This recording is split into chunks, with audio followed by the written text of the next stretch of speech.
So one of my followers on Twitter reached out to me and said, "Hey Gentoo, I'd really appreciate your advice in this matter. My friends and I are working on a game in our part-times, and it gets really stressful to work without a solid structure/pathway to rely on. We're used to game jam strategies, and we need a better model now for bigger projects.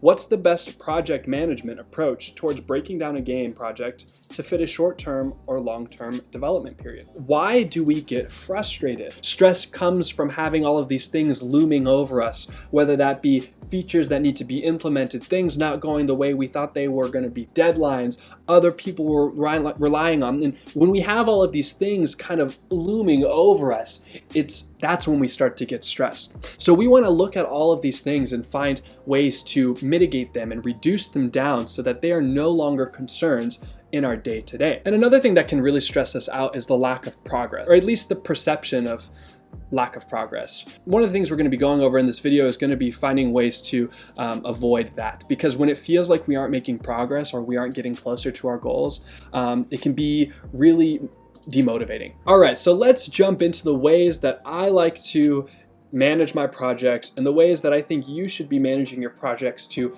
minimize stress and improve productivity. The first thing is going to be progress tracking, and the second thing is going to be quick iteration. So how do we track our progress? Well, a lot of companies use pieces of software like Azure DevOps or TFS to manage their sprints. Essentially, all of these websites are just glorified checklists that the whole team has access to and modifies and updates frequently. We can do this with a much simpler program, and I like to use the website called Trello. Now there's a bunch of other alternatives out there, and you don't have to use this website to make effective checklists, but this works great because it allows you to collaborate with team members. Everyone can view it from their phone or from their computer, and you can drag and drop things, and you save time not having to write out every every task that you need to do. This is great because it allows you to lay out every feature you need to do, every bug you need to do, every business or organizational task you need to complete. You can lay all of these things out in nice organized columns, and then those columns break down into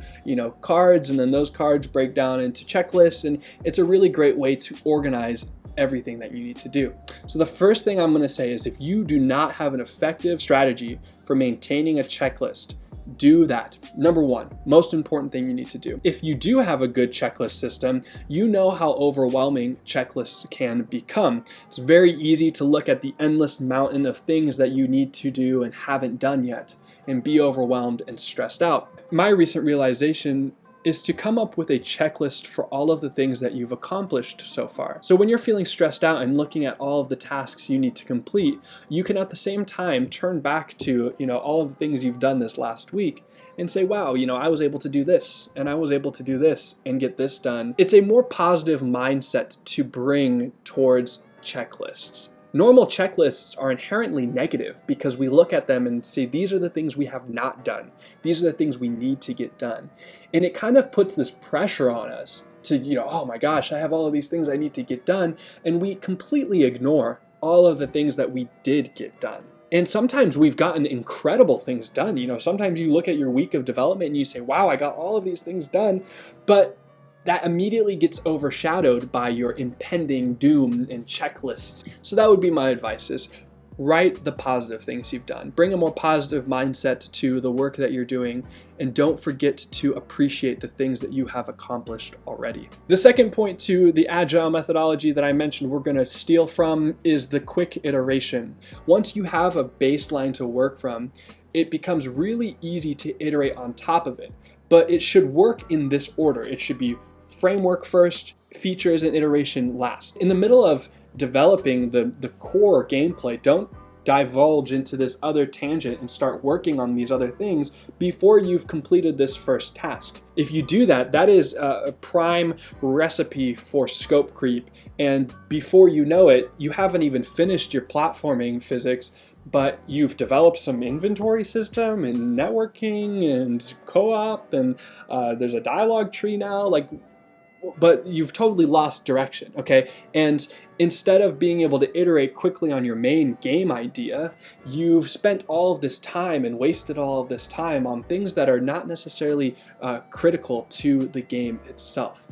Are you developing a new puzzle mechanic? Great, get that puzzle mechanic down before you start adding effects and different visual cool things, and just iterate. Okay, this is what we're going to do. We're going to focus on iterating on the important things. The second point that we're going to talk about in this video is what I like to call trimming the fat. Now, this could be trimming the fat in your development, in your planning, in your checklists. Anything that you're working on, you need to constantly iterate over and remove things that are no longer relevant. If you have a chunk of code that's been commented out but left in your project for 3 weeks, get rid of it. If you need it later, recreate it, re-import it. You were able to do it once, you can do it a second time. It's so much better that you have a clean, concise project that you're working in, that you feel comfortable in and don't feel overwhelmed with, than say, oh, well, I might need that later, so I'm gonna leave it. Anything that is not critical to the structure of what it is you're working on, get rid of it. Do you have items in your checklist that are not critical to the progress of your game?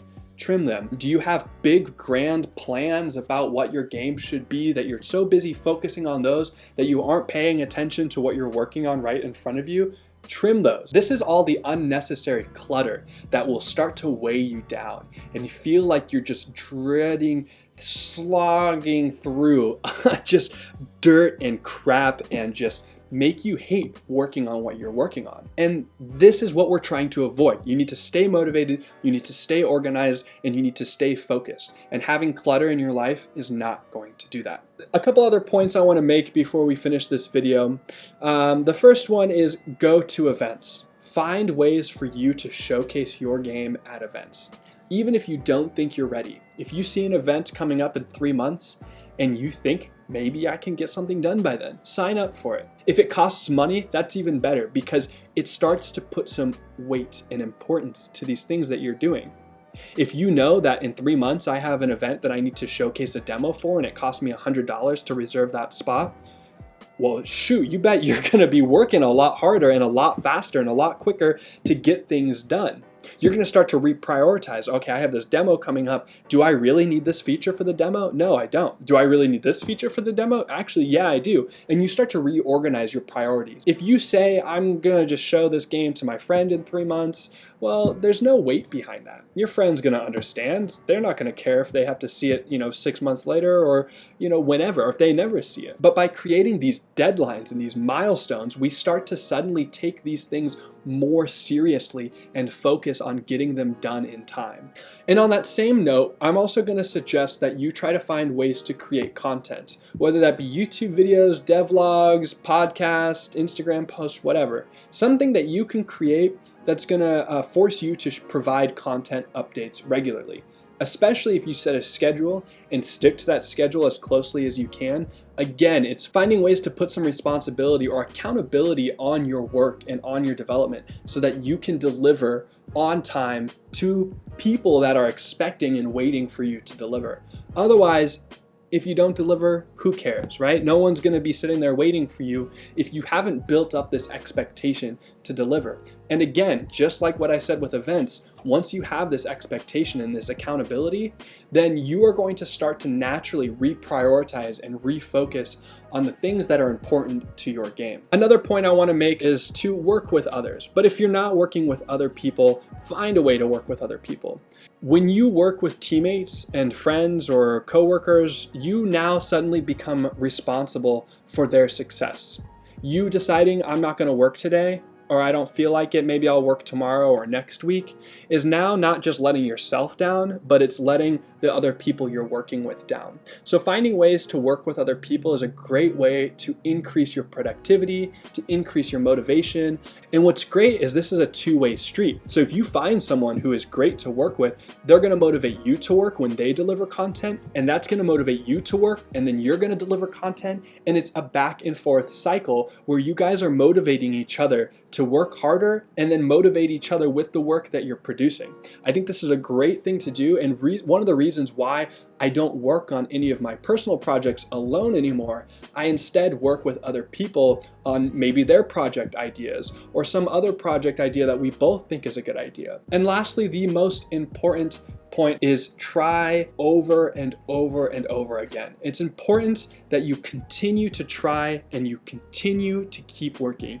Even if it fails, even if it's a disaster, keep going. When I first started game development about 10 years ago or so, you ask any of my friends that knew me back then, every week I was starting a new project and never finishing the old ones. A lot of the success or the ability to get things done comes with practice and age and maturity and constant practice, daily practice.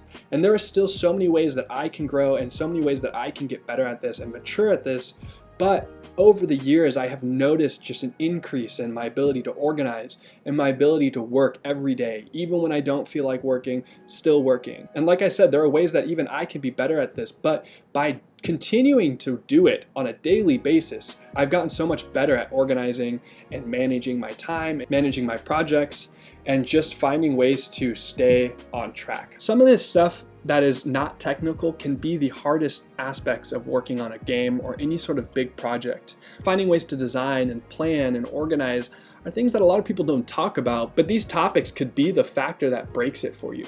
You know, a lot of times people stop working on a project. It's not because they don't know how to do a feature or they don't know how to implement some sort of technical code. It's because they're overwhelmed by scope creep, or they're overwhelmed by disorganization, or they don't know what to focus on. And it's all of this organizational skills that are really going to determine whether or not you succeed or fail in the long term. Like we mentioned at the beginning of the video, this is not a game jam. It's so much harder to stay focused and to stay organized and to do all of these things for 2 years than it is for 72 hours. I like game jams because they give us ways to complete and iterate on projects, but it's not representative of what a final project is going to look like. Anyway, guys, thank you so much for watching and hanging out with me. I hope you found something useful. Let me know if you have any questions in the comments, and I will see you next week.